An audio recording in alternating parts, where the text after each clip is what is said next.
Why so tense? You look like you just got dumped at the school gates. Worse. Last night, I made the mistake of watching a dating show. It's just a show. Why are you acting so miserable? I am. It hurts because I realize people fall in love so easily.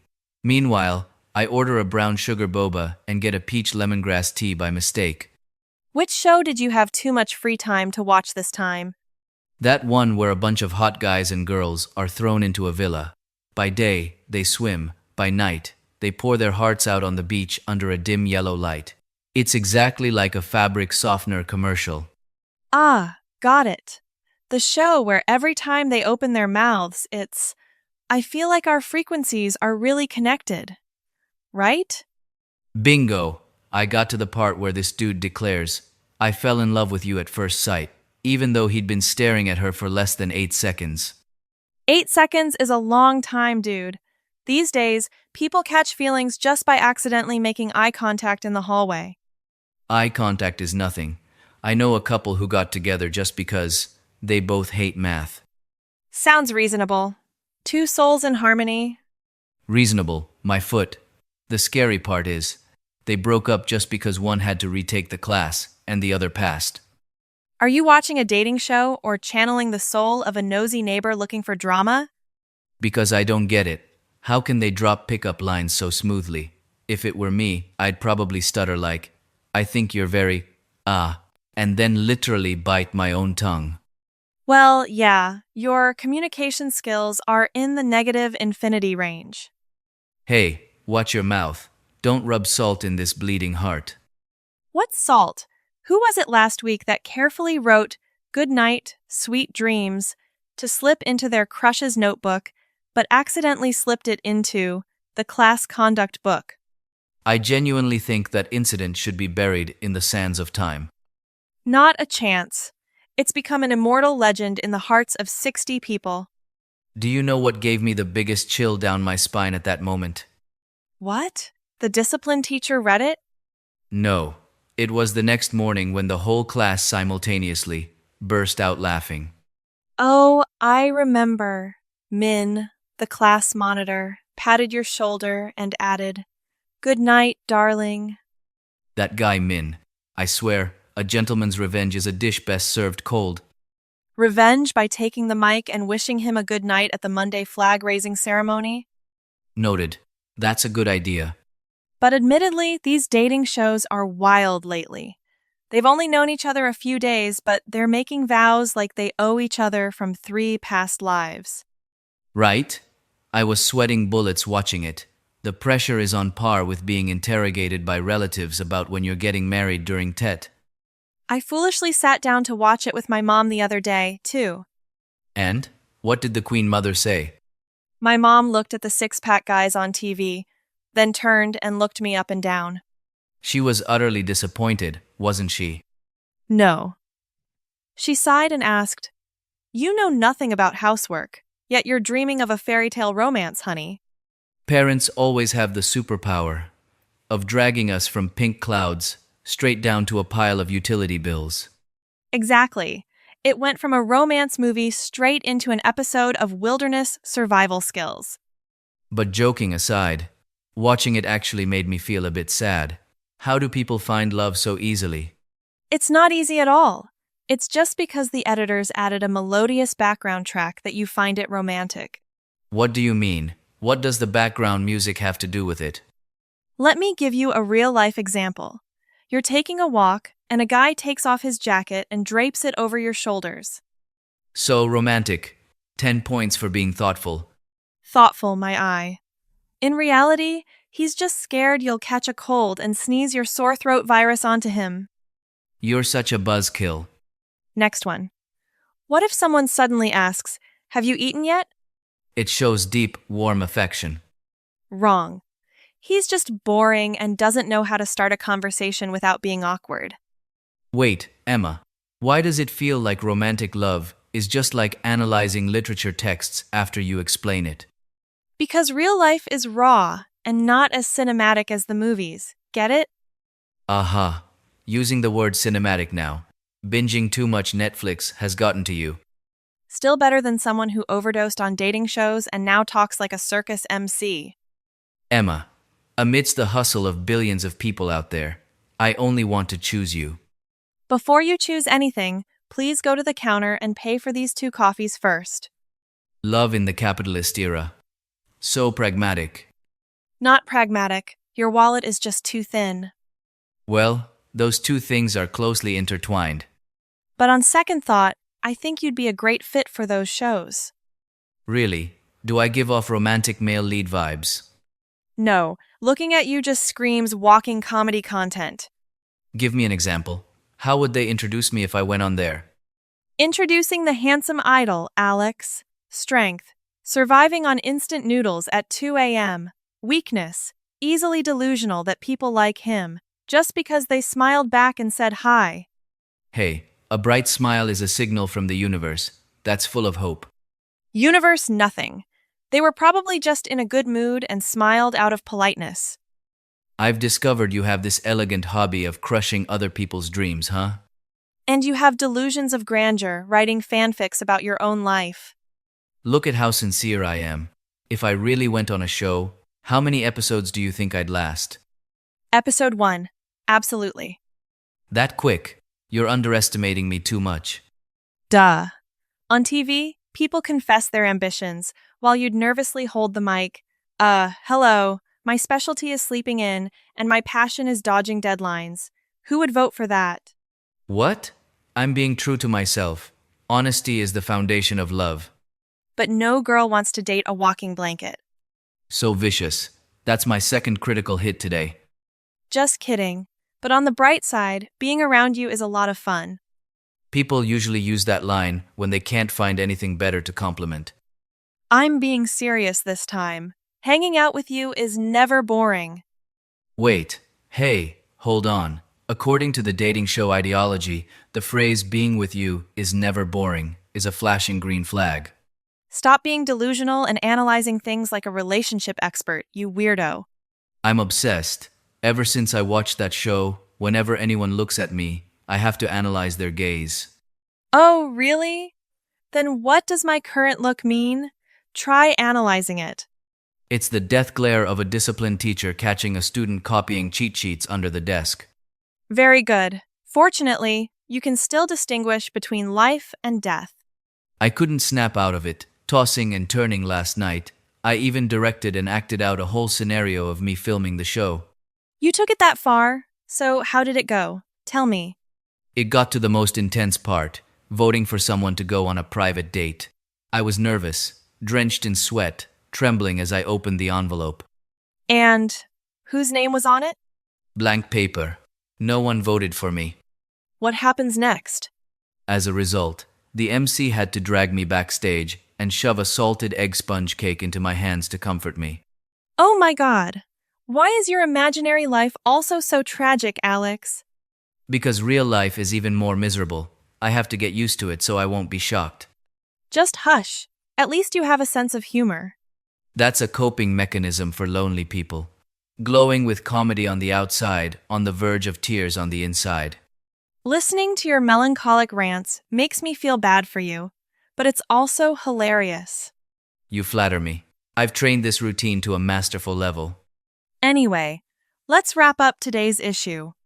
Wrap up how? Go home and cut down on watching those delusional shows. Why? I need to recharge my romantic energy.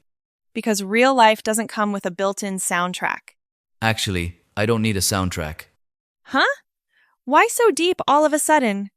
Just sitting in a cafe, with the right person you like. The scenery naturally becomes as romantic as a movie. Wait a minute, that sounds familiar. Confess, which episode of the dating show did you steal that line from? I didn't. I pulled that line straight from the bottom of my heart. Oh, stop lying. Look at your face. I can tell you copied it from the internet. Well, I accidentally read it in a novel yesterday, and it was so good I memorized it. I figured I might need it someday. Good Lord! Medicine has given up on this disease. You're completely hopeless. Hey, I suspect my laptop has a personal vendetta against me. Stop blaming it. It's the deadline that hates you. I'm sure the two of them signed a secret alliance pact to take me down. How's the presentation? Haven't made a dent in it, right? I'm working on it with fiery passion. I just managed to open PowerPoint. So productive. How many slides have you done? 1. What a breakthrough. It's the core. The first slide, with my name written in giant letters right in the middle of the screen. You didn't spend a whole hour just to study fonts again, did you? It was only 40 minutes. It requires finesse. Please don't tell me you used that swirly complicated wedding invitation font again. Hey, it's properly in Times New Roman, the ultimate symbol of academia. Yes, and it's also the symbol of extreme despair at 2 a.m. I really don't get it. How can studying drain so much life energy? Because lecturers always assume we have 72 hours a day to breathe and do assignments. Exactly. Just one class giving assignments is enough to make you want to reincarnate. But here, the whole faculty joins forces, just like a superhero alliance. The Avengers, defenders of the deadline? No, it should be the student endgame. Every path leads to certain death. But I find you really weird. You complain about being exhausted all day, but at night, you stay up watching videos like A Productive Day in the Life of an International Student. Because I'm addicted to the feeling of watching someone else live a disciplined life on my behalf. Watching to get motivated to study? Not at all. I watch it to feel guilty, and then peacefully pull the blanket over my head and sleep. A perfectly logical, soul-healing process. I was even determined enough to set an alarm for 5 a.m. to wake up and study. Wow, and did you actually get up? Of course, I woke up right at 5 a.m. on the dot. Shocking! You actually woke up to study? I woke up to turn off the alarm, then went back to sleep.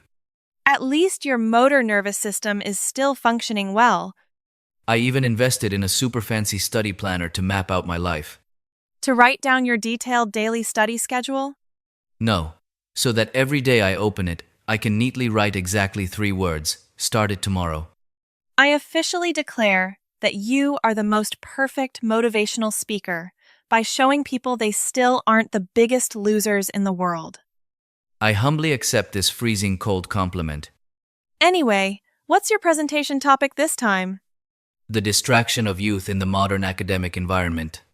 That sounds so overused. They recycle it every year. What kind of BS arguments are you planning to spit out? Very simple. I'll stand on the podium and boldly declare, "Miss, the workload has made me lose sleep, lose focus, and lose this deadline altogether." Round of applause. Short, concise, straight to the heart of the pain. Who knows? Maybe the lecturer will give me extra points for keeping it too real. Don't be delusional. There's a high chance he'll make you retake the class for that defiant honesty. I swear, studying is the only thing in the world that trains a person in the skill of constantly staring at the clock while time refuses to pass. Especially when the clock is ticking down, close to the deadline. That's the peak. An hour of staring blankly at the clouds goes by as fast as a blink of an eye. But 5 minutes of typing an essay drags on like a 10-part documentary. Remember last time? I stared blankly at my Word file for exactly 30 minutes, just to rename it from final to final. Oh my God, I went through the exact same thing. That is the clinical manifestation of a nervous system on the verge of collapse. Wrong. It's a mandatory spiritual ritual for every student before 0 hour. Have you ever experienced, overdosing on knowledge, and then your brain automatically shuts down, refusing to accept any more data? All the time. It feels like the words just slide right off into nowhere. Like, I read a definition over and over 3 times, and all my brain computes is exactly 2 words, fried rice. Your brain is booting up its priority survival mode. One day I ground through math until my eyes blurred. I looked at the integral equations and thought they were safe codes. And I'm haunted by history, reading the parts where kings lead armies into battle. All I can think is, wait, why didn't they just hit up a cafe and talk it out? If they knew how to resolve conflicts with boba diplomacy. Us students would have it so much easier now. Preach. Hey, do you think working adults still remember how horrific the school days were? I'm sure their brains have automatically wiped out that traumatic memory. I think so too. Every time they open their mouths, they sing the same tune. Back in my day, we studied 10 times harder than you kids do now. While in their back in the day, lecturers didn't backstab students by posting announcements on the school portal at 11:30 p.m. A terrifying nightmare. You're fast asleep, and suddenly, your laptop pings with a new email. Attention students, I just uploaded a supplementary PDF assignment. Submit it early tomorrow morning. Academic depression starts right here. But it's still not as nightmarish as the teacher's catchphrase. This assignment is easy, guys. Horrifying. No horror movie is as scary as those few words. Every time I hear that sentence, I know I'll be destroying my keyboard tonight. The lecturer says it'll be done in a breeze, 15 minutes max. Students grind for 3 days and 3 nights with no way out. The pressure is so bad that one night I desperately Googled how to run away to the forest and live isolated from society. You've literally studied until your soul faded and left your body. Last night, I just opened the document file, and my hands subconsciously opened a new tab and searched, "How long do capybaras live?" Huh? What the heck does that have to do with the lesson? Who knows? Maybe my brain's defense mechanism automatically activated to rescue me from this harsh reality. But I gotta admit one thing. Your mouth complains to the high heavens, but when push comes to shove right before the deadline, you always manage to pull yourself together and finish it. That is the hidden superpower of those who survive on adrenaline. I swear you're addicted to the thrill of chasing deadlines. True. Normally I'm like a sloth, sunbathing, zero productivity. And when you're about to miss the deadline? My brain instantly shifts into fast and furious racing mode, revving the engine and accelerating. Sounds like you're gambling with your life. You don't even know. One time I typed out an entire 5-page presentation in exactly 2 hours. Wow, peak performance. And how was the grade? Sky high.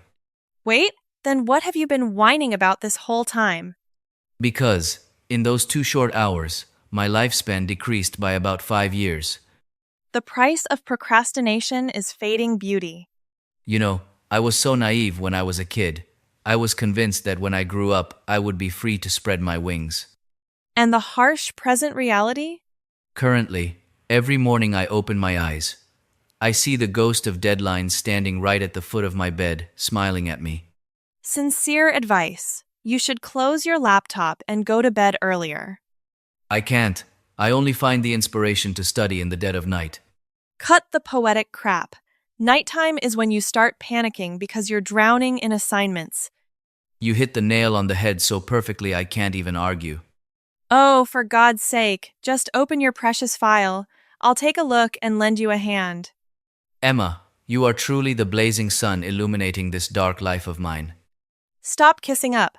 I just don't want my eardrums to hear you complain for another second. Whatever the reason, my heart is still deeply moved. Move your hands faster. Click to slide number 2 so I can see if there's any content yet. Here, hold on. Wait, hey Alex, why is slide number 2 still just your name but changed to red? Well, I'm in the process of seeking artistic inspiration, color coordinating it to show personality. Art my foot. What you need is an emergency educational rescue. Hey, at least I'm putting in my best effort to polish its beauty.